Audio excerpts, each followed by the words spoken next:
그럼 언제 써요? 그게 궁금합니다. 일단 부자가 된다는 얘기 하세요. 아, 네. 유튜브 채널에다가 글을 썼더니 밑에 구독자님들이 댓글을 달아주셨어요. 대표님한테 직접 궁금한 걸 물어보고 싶다라고 해서 댓글을 달아주셨는데, 첫 번째 JWJ님이 대표님은 ETF, 최근에 ETF 투자가 상당히 많이 늘었는데 ETF에 대해서 어떻게 생각하시는지 궁금하다고. ETF도 좋은 투자 방법 중에 하나긴 한데요. 네. 저는 한국 시장에는 맞지 않다고 봐요. 아. 왜냐하면 ETF라는 거는 회사를 다 포함한 거잖아요. 네네. 근데 그게 이제 시장이 효율적인 시장에서는 얘기가 된다고 봐요. 근데 효율적이지 않은 시장은 ETF가 맞지 않다고 봐요. 그러니까 효율적이 아닌 시장이라는 거는 주식의 가격이 시장에서 형성될 때 형성되는 과정이 충분히 그 가치를 반영하고 있느냐, 주식 가격이. 네. 근데 그렇지 않은 경우가 많거든요. 한국은 아직도 남북관계 좋아지면 경협주라고 막 올라가잖아요. 네네. 또 뭐 하다 그러면 뭐가 막 올라가고. 그건 시장이 굉장히 이피션트하지 않은 시장이에요. 갖고 싶지 않은 주식이 너무 많아요. 네. 갖고 싶은 주식도 있지만. 네네. 근데 나는 한국에 투자한다 그러면 내가 갖고 싶은 회사만 투자하고 싶은 거죠. 그러니까 대표님이 보실 때는 이렇게 쭉정이와 옥석이 많이 섞여 있는데 그걸 왜 굳이 한 번에 사냐, 그렇죠. 이런 생각이신 거잖아요. 거죠. 대표님은 딱 보시면 옥석을 좀 가려내요. 아니에요. 저도 실수도 많고 네네네. 절대로 그렇지 않아요. 그러니까 주식은 전문가가 따로 있는 게 아니에요. 네. 그러니까 훈련이 됐느냐 아니냐지, 주식을 고르거나 투자할 때 조금만 신경을 쓰면 다 알 수가 있어요. 근데 대부분 자기는 전문가가 아니라고 생각을 하는데 그렇지 네. 않아요. 누가 전문가가 될 수 있는데 주위 사람들과의 구별이죠. 주위 사람들과 다른 생각을 할 수 있는 용기, 그 다음에 오래 투자할 수 있는 용기, 주식이 변동성이 높았을 때 크게 걱정하지 않은 그런 철학? 네. 그게 중요하지, 절대로 나는 전문가가 아니기 때문에. 특히 제가 많이 듣는 질문이 펀드 매니저에 비해서 나는 불리하지 않느냐, 정보의 비대칭이다. 네. 저는 절대로 그건 잘못된 생각이에요. 정보가 모자라서 그런 게 아니라 정보를 해석하는 게 틀리기 때문에 그래요. 그리고 정보가 너무 많아요. 그러니까 쓸데없는 정보에 사람들이 결정을 잘못 내리는 경우가 많아요. 그리고 내가 어차피 10년, 20년 투자할 건데 어저께 정보가 그렇게 중요하지 않죠. 그래서 절대로 그렇게 생각하면 안 된다고 생각을 해요. 그리고 그게 이제 훈련이고요. 그 다음에 좋은 주식을 발견했을 때 그 즐거움도 느껴야 되고, 그런 차트를 본다든가 그런 거는 가능한 한 지향하는 게 좋죠. 그러니까 ETF는 어쨌든 모든 걸 다 가지고 있는 주식이기 때문에 그렇게 하지 말고 좀 옥석거리기를 해요. 예. 네. 그리고 이제 해외 같은 경우도 이제 저한테 질문이 많아요. 그럼 미국의 ETF 살래요? 근데 그 ETF라는 건 이제 굉장히 패시브 스타일이잖아요. 네네. 근데 너무나 많은 돈이 거기에 몰렸어요. 미국도 그리고 전 세계 돈이. 그러니까 특히 그 밸류, 그러니까 스몰 캡, 작은 회사들이 주식 가격이 너무 싸진 거예요. 그래서 반드시 ETF가 좋은 건 아니다. 그런 시장을 왜곡시키는 효과도 미국에서는 그렇죠. 있다고 보시는 거군요. 그렇죠. 네네. 그러니까 너무 일방적으로 막 좋을 때는요, 항상 거기에 부작용이 따라요. 그러니까 ETF도 좋지만 반드시 해야 되는 건 아니다, 이렇게 생각되죠. 오히려 개별 종목을 골라내서 거기에 투자를 하는 게 더 효율적이고. 그 다음에 이제 액티브 펀드도 좋은 방법일 수 있다, 이렇게 생각하죠.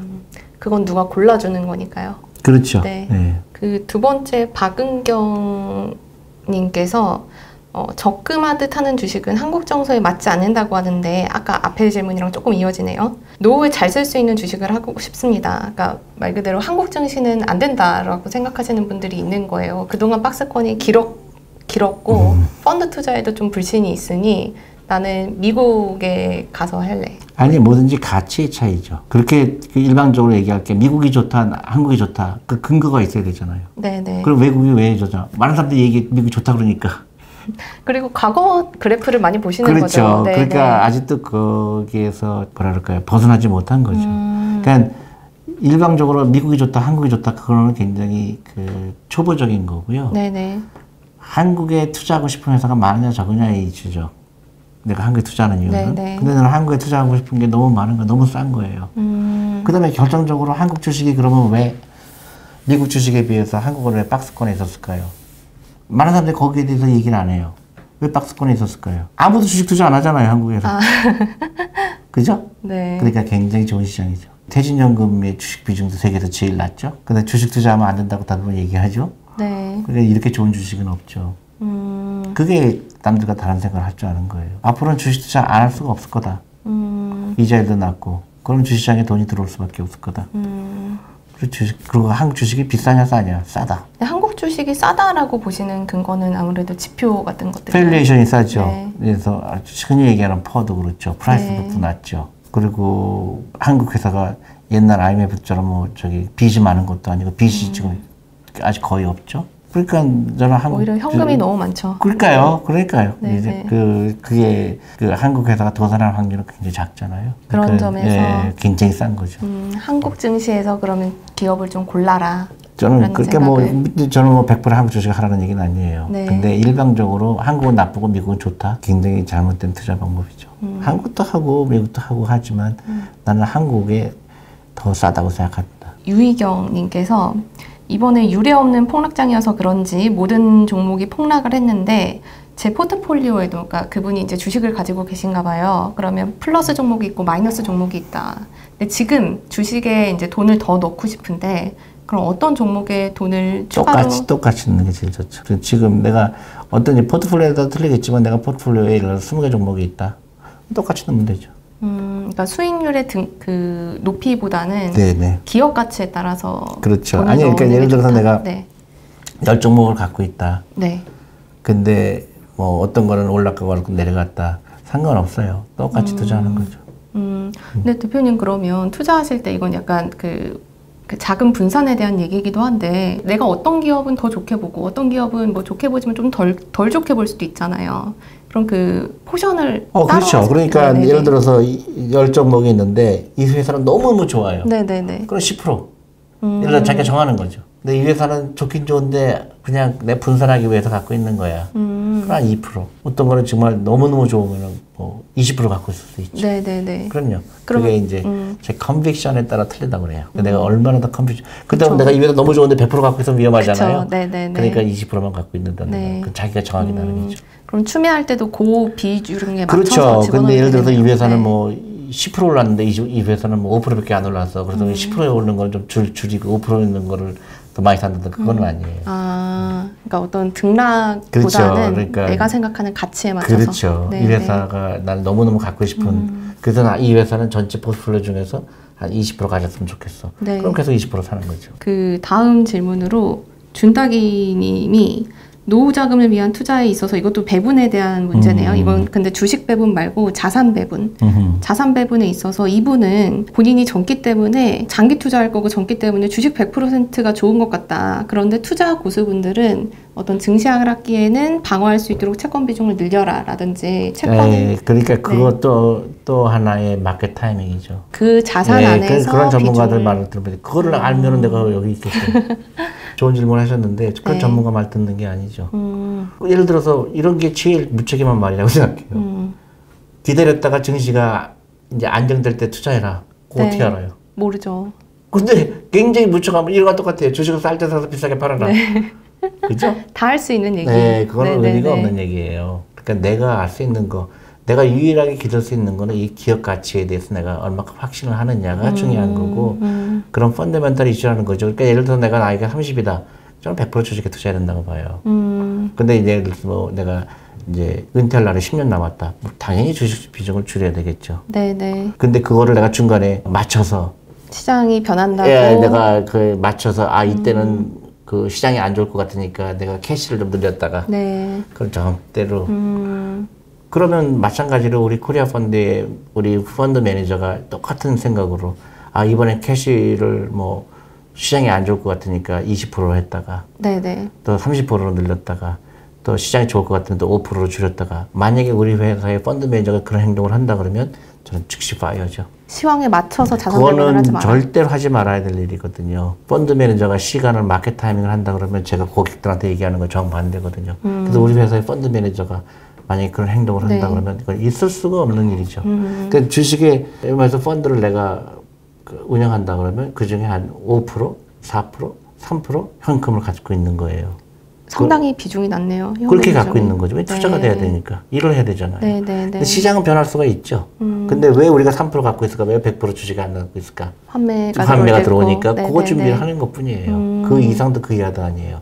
만약에 전문가가 그렇게 해서 시장을 예측해서 현금을 비축해뒀다가 하라는 그거는 굉장히 잘못된 의도가 있어요. 그러니까 자산 배분은 시황에 따른 게 아니고 본인이 감내할 그렇죠. 수 있는 위험도에 그렇죠. 따라서 그 다음에 내 나이, 그 다음에 내 자산이 얼마큼 큰가. 예를 들어 내가 부동산이 얼마큼 있는가. 내가 예를 들어 전체적으로 집을 먼저 샀다든가 부동산 비중이 높잖아요. 그럴 때는 빨리 주식 비중을 더 늘려야 되는 거고 사람에 따라서 틀리죠. 그러니까 그래서 자산 배분으로 신경을 써야지 내가 전체 자산의 주식 비중이 얼마큼 돼야 되고 그 부동산은 얼마큼 돼야 되고 그거를 결정하는 게 중요하지 내가 현금과 투자를 왔다 갔다 하면서 그거는 지극히 잘못된 투자 방법이죠. 그 지키기 쉽지 않아요. 근데 그걸 믿어야 돼요. 네. 내가 회사에 투자해서 그 회사가 일을 해서 내가 그 돈을 버는 거지. 근데 신기하게도 그 피터 린치가 운영하던 그 마젤란 펀드 같은 거 있잖아요. 굉장히 수익이 좋았지만 실제로 돈 번 사람이 많지 않다는 얘기가 그거예요. 그거를 자꾸 예측해서 샀다 팔았다 한 거죠. 그거를 벗어나는 게 중요해요. 예측에서 벗어나서 본인의 투자 원칙을 계속 지키고 넘어가라. 내가 좋은 회사에 투자해서 오랫동안 갖고 있으면 돈 번다. 그 간단한 것 같지만 가장 진리죠. 근데 그렇게 해서 모았어요. 근데 어느 시점에는 이제 그거를 현금화하고 노후에 어느 시점에는 혹은 내가 어느 시점, 그러니까 평생 절약만 하고 살 수는 없을 것 같잖아요. 어느 시점에는 내가 그 주식을 팔고 좀 현금화를 해서 쓰고 해야 될 텐데 그 시점을 언제라고 보세요? 그 개인마다 또 틀리죠. 네. 근데 그렇게 되면은 예를 들어서 오랫동안 어렸을 때 투자한 분은 그 고민을 별로 안 할 거예요. 돈이 이미 너무 많아요. 대표님도 아니요, 그건 아니고 그러니까 그 고민 별로 안 하게 돼요. 거기까지 가기 전까지 사람들이 대부분 그런 질문들을 하죠. 그럼 언제 써요? 네네네. 그게 궁금합니다. 그거는 지극히 잘못된 질문이라고 생각해요. 왜냐면 일단 부자가 된다는 얘기 하세요. 근데 대부분 뭐 인생에 한 번 살 건데 돈에 그렇게 많을 필요 뭐 있을까요? 예를 들면 그 다음에 돈도 쓸 때 즐거워야 되지. 내가 뭐 늙어서 돈이 많으면 무슨 의미가 있느냐. 다 가난한 사람들의 얘기예요. 대표님은 부자가 되셨잖아요. 언제 쓰실 계획이세요? 많이 쓰고 있죠. 네. 나는 이제 여러 가지 계획 중에 하나가 제가 주니어 투자 클럽 만들었잖아요. 거기에 내가 많이 시간과 자금을 댈 생각이고요. 그다음에 주부 투자 클럽을 만들려고 해요. 어린이 투자 다음으로. 예, 주부 투자 클럽이 굉장히 중요하죠. 그러니까 어머니들이 바뀌어야 되니까. 어떻게 보면 대표님은 본인의 경제적 자유를 먼저 이룬 다음에 정말 경제적 자유가 대표님이 중요하죠. 하고 싶은 일을 지금 또 그걸로 하고 계신 거네요. 그리고 누구든지 할 수 있다. 단 한 가지 절대로 하지 말아야 될 게 일본을 따라가는 거예요. 일본을 따라간다. 일본 내가 한국이 엄청나게 빨리 일본을 따라가고 있어요. 어떤 점에서 그런가요? 그러니까 그런 일본의 잘못된 그러니까 금융 문명이 일본이 세계에서 1위거든요. 한국의 금융 문명이 2위예요. 그러니까 돈이 일하게 하는 걸 이해하지 못하고 전부 퇴직연금이나 이런 거를 전부 은행에 집어넣고 있고 위험을 즐길 줄 모르고 주식에 투자한다는 거는 그 리스크를 테이크하는 거잖아요. 그 리스크가 굉장히 즐거운 거거든요. 내가 이 리스크를 택했지만 내가 조금 공부를 했더니 이렇게 내가 돈을 벌더라. 그 리스크가 굉장히 중요하잖아요. 근데 한국하고 일본은 리스크를 지지 말라고 배워요. 리스크를 져야 돈을 벌 수 있는 건데. 그렇죠. 그러니까 리스크를 어떻게 하면 줄일까라는 걸 하는 거거든요. 리스크를 줄이는 방법은 그 공부하는 거죠. 리서치. 예를 들어서 내가 삼성전자에 투자했을 때 망하지 않으려면 삼성전자가 어떤 회사인지 알아야 되잖아요. 그런데 공부해보면 너무 좋은 거거든요. 그걸 투자하는 거잖아요. 근데 그걸 하지 않은 민족은 일본 민족이에요. 그 돈은 어떻게 돼요? 전부 부동산하고 은행 예금에 들어갔잖아요. 그거를 빨리 벗어나야 되는 거죠. 그런 의미에서 일본을 답습하지 말아라. 투자할 수 있는 마인드를 빨리 키워야 된다. 잘 알겠습니다. 지금까지 존리 대표님과 말씀 나눠봤습니다. 대표님 감사합니다. 네.